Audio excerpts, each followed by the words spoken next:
এখন আমাদের মহল্লার কথা আমি বলি। আমাদের মহল্লায় বিএনপির পোলাপান ওরা ভাগ করে যে তোরা ওই সাইডটা খাবি, আমরা ওই সাইড খাবো। আমাদের মহল্লায় একটা বউ বাজার আছে, শাক পাতা বিক্রি করে মহিলারা।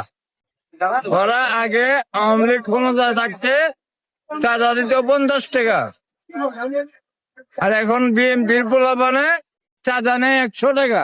শাক পাতা বিক্রি করে মহিলারা, আরতে আইন নেয় না। ওরা চাঁদা নেয় আবার বইলা যায়।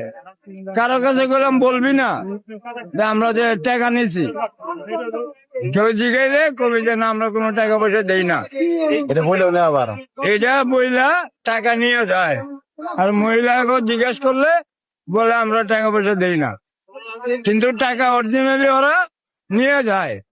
এই কারণে বিএনপি থেকে আমার মন উঠে গেছে।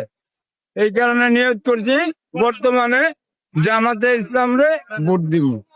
ধন্যবাদ। আমার 19টা ভোট আছে, আমি 19টা ভোটই আমার জামাতে ইসলাম রে দিব। আমার ভোট লাগে যদি সুস্থ অবাধ নির্বাচন হয়।